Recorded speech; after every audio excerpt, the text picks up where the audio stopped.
So, as I said yesterday, most of the talks revolve around the XML stack, so to say. But fortunately, some of them don't.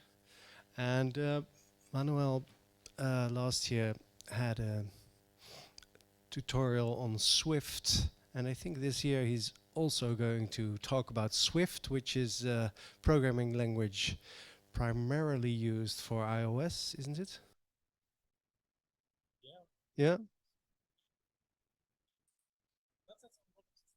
that's on one of the slides. So I think you'd best start and talk. Is it on? Yeah. Okay.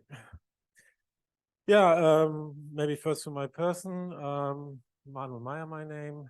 I'm a developer mostly on iOS for better part of 1.5 decades now. What I'm showing here is what I've been working since the pandemic, actually. It's a declarative approach to Swift. Swift is a language that was introduced by Apple in 2014. It's 1 year later it got open sourced. It's a multi-paradigm language, object-oriented, functional, imperative, and of course declarative. The declarative approach does come into more people are aware of the declarative coding thanks to Swift UI, which is a new UI layer, which is 3 or 4 years. It still is in heavy development. Yeah, it's available on Apple operating systems, but also on Linux, Windows, and Android as well. There are a few things that I will use in the codes here today, which helps the declarative approach. In Swift, it's pretty often and pretty commonly used to infer the types. So as you can see in the 2 blocks down there, a number can be typed int, but if you just assign an int to it, it will infer the type. Also with the other examples there. In the upper, you see how it's fully qualified with typing, and in the lower block, it's all as you would actually see in real world examples and codes. Here we see also type inference. We can see that the load context function takes a type of contact kind, which we see above.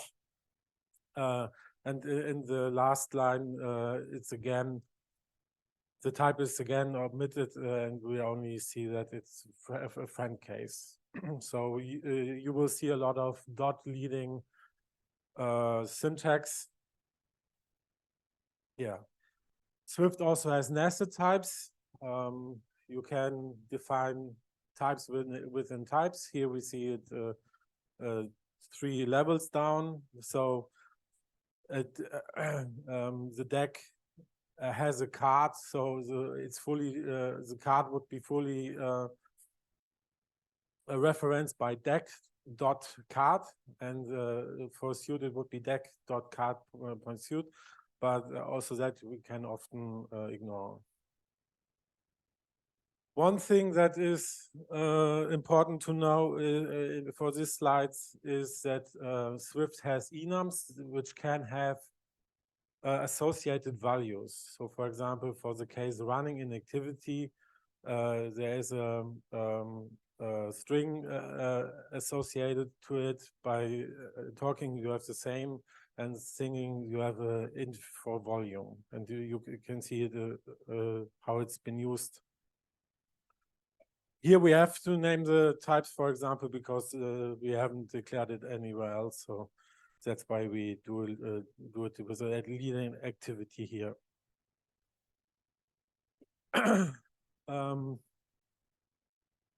One example from the real world for what I call markup like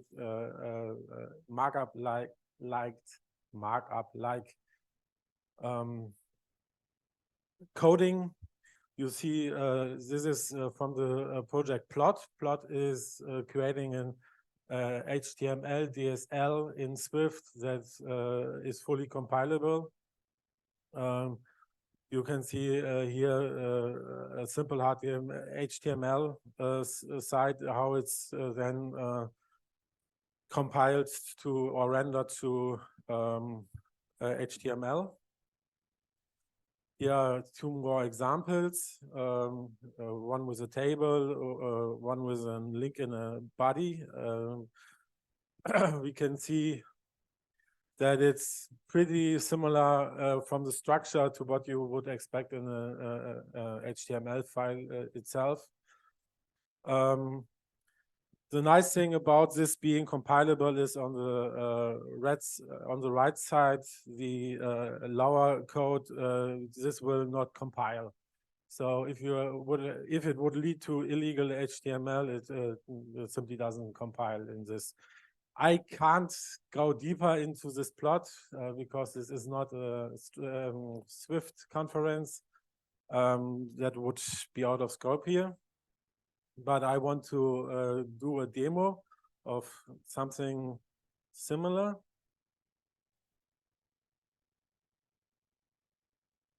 I want to show how we can you read that? This is an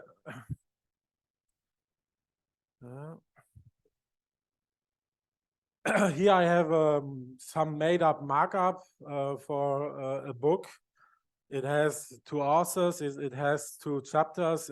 Within chapters you have paragraphs, and the paragraphs can contain text or can contain code or a list with items.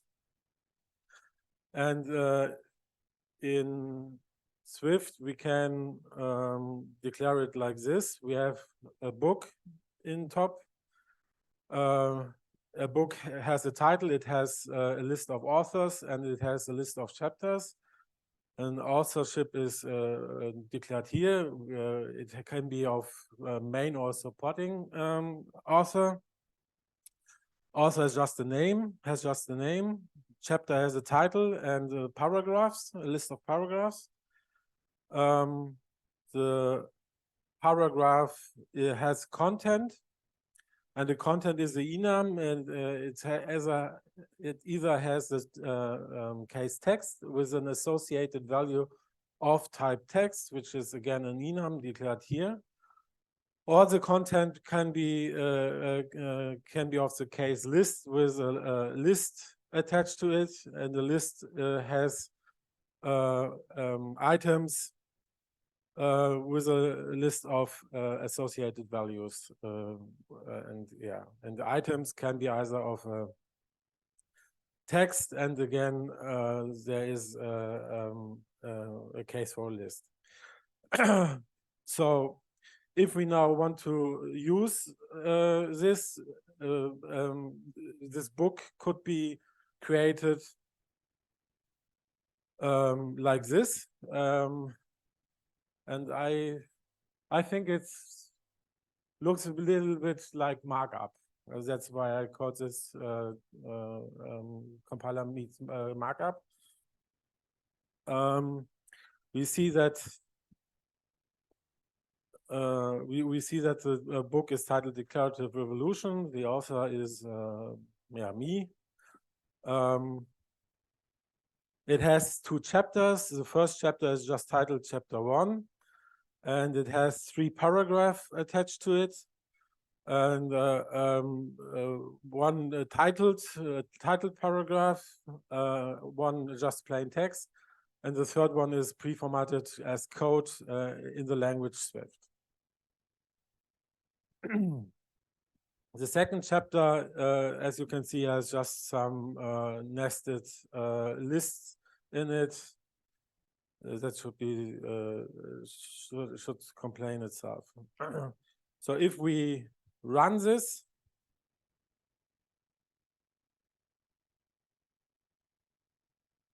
it should do something.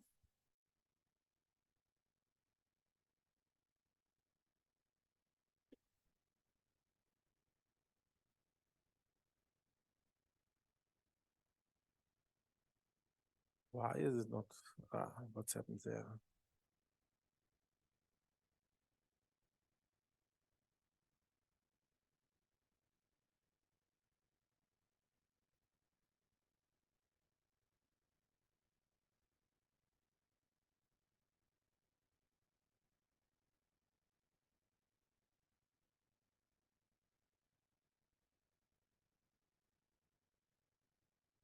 Okay.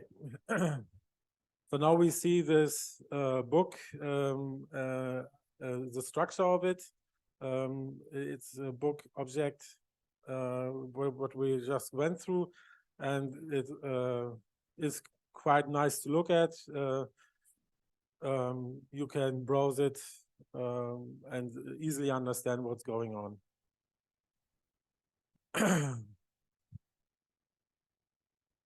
But that's of course not all what we want to do in Swift. We don't just want to have data types and present them. We also want to be able to change them. And this example, it's the same what we've seen before. I just added this extension on the book. So I extend the struct book, and what I do here is I declare a command enum, which has, as I showed earlier, nested typing as well. So this command enum allows me to decode and encode commands. For example, here I have the command changing with an associated value, so it got changed to each other. So this would be changing title to is a command to change the title. Then we have an adding chapter, adding author command.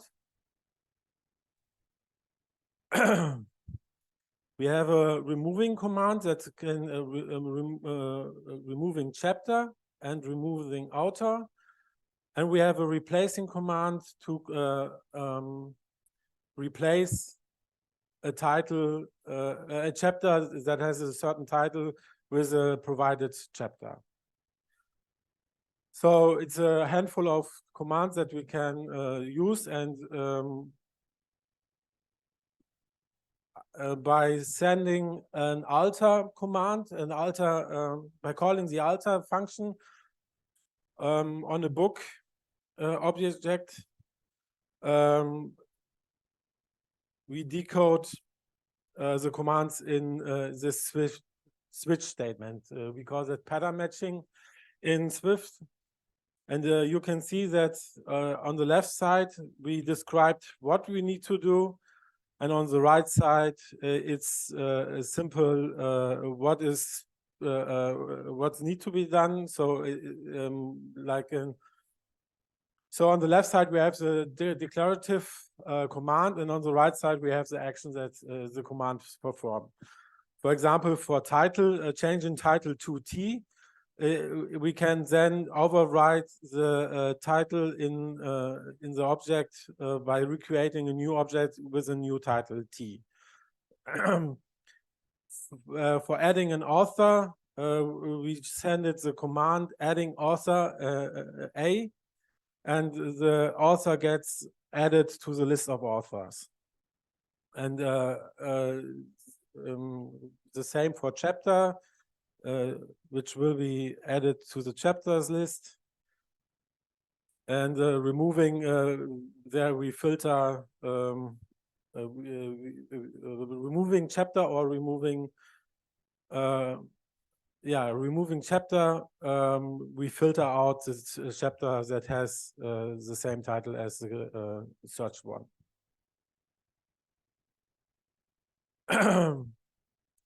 So now the rest of the program stays as it is, but now we want to alter the book, for example, by adding chapters. So here I overwrite the existing book object with an altered version of itself by saying alter book by adding chapter C3. It's declared over here.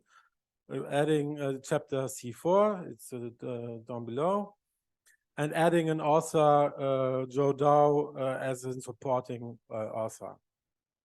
So just by reading it, we understand what is what needs to be done, and it's in a declarative what kind. It's what you want it to do, not how it does it. Yeah. So here we have a few examples.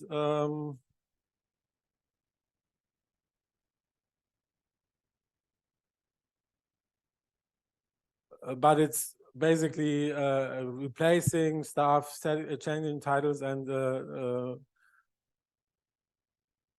down here we can see that it works, but I'm not going through the details now. But this is how we can create Swift declarative Swift code. And I want to show you another example where this markup-like structure is very apparent. This is very similar to this book project I just, book code that I just saw. This is for a paper. So, and I want you to see to look at it. This is Swift code, but it has this nested structure, which reads like markup, in my opinion. And if we execute this, it becomes a Mac app.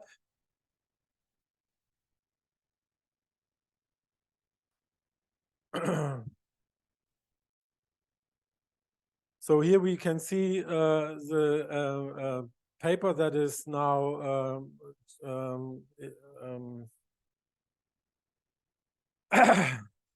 a user interface, not just command line as we've seen before. And I really think that if you compare it, the source code with the UI, it's also is clear that you have a good understanding what is happening in the code view, because you have this structure that is reminiscent of a markup, and it's easy graspable.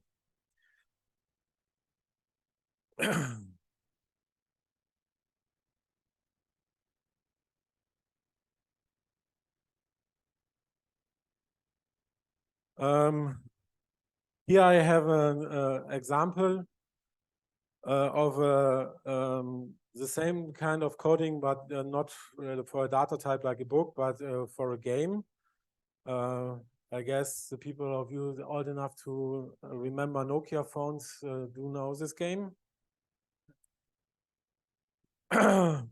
It's again it again uses very little Swift, actually, just this type inference, the nesting of types and associated values for types or enums. but it can create a game. Here now, this is probably too small for you to read. I just still wanted to have it on one slide because this is a complete implementation of the game of life, Conway's game of life. And here it's the reason I implemented this is to show that it's actually Turing complete.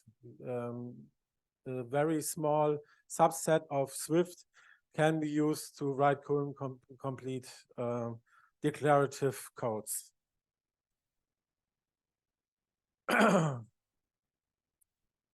Yeah, I write a lot about this kind of coding since the pandemic, actually. You can find it on decodemeister at decodemeistermedium.com. If you happen to run into the paywall, just send me an email, then I can provide you with a link that you still can open it. At my GitLab, you will find several dozens of declarative, fully declarative Swift programs. Yeah, and that's actually what I have to say. So 46 minutes for questions.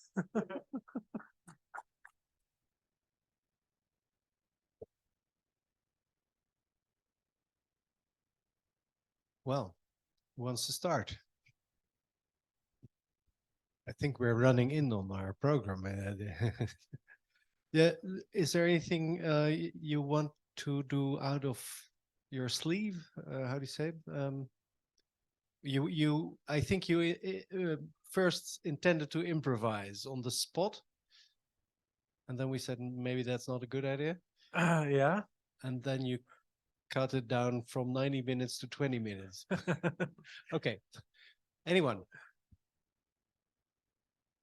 Well, then we're off to early lunch, I guess. Oh, is that the question? Stephen.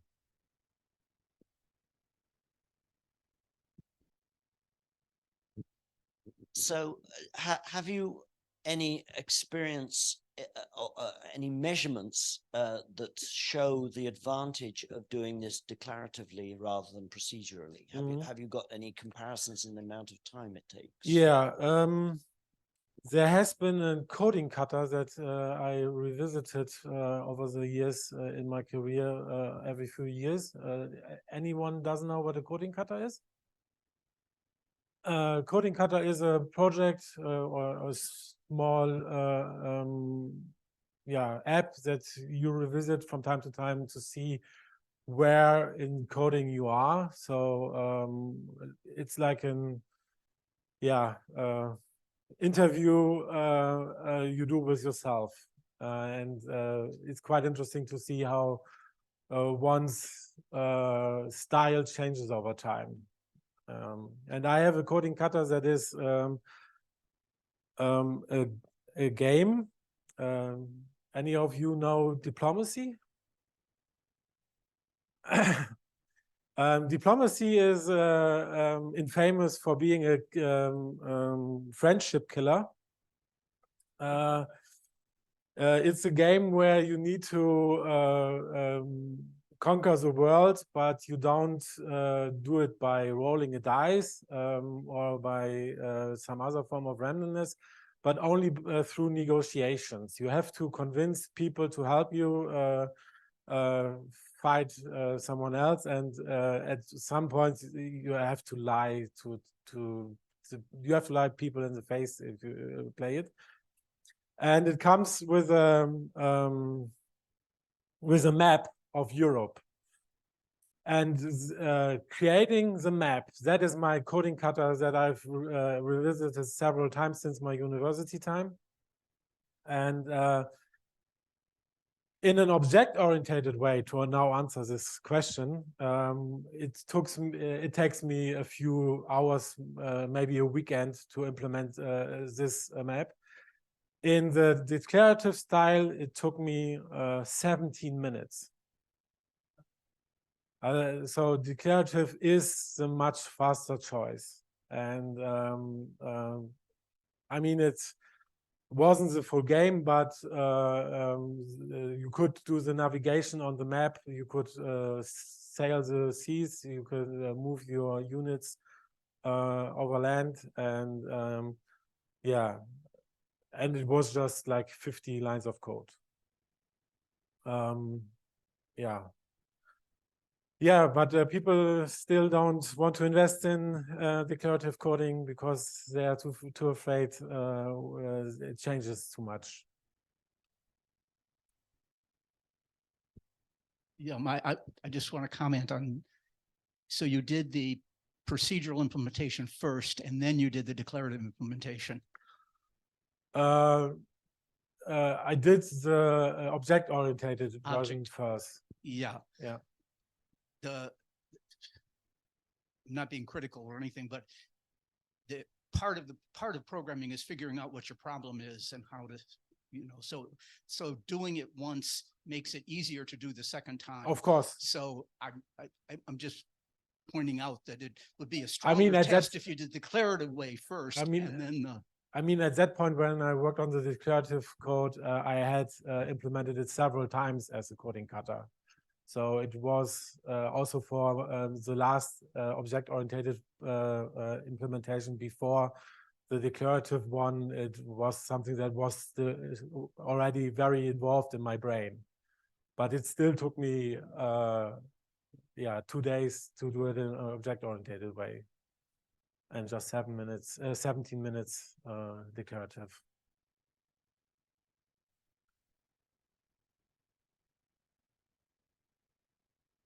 Yeah. Yeah.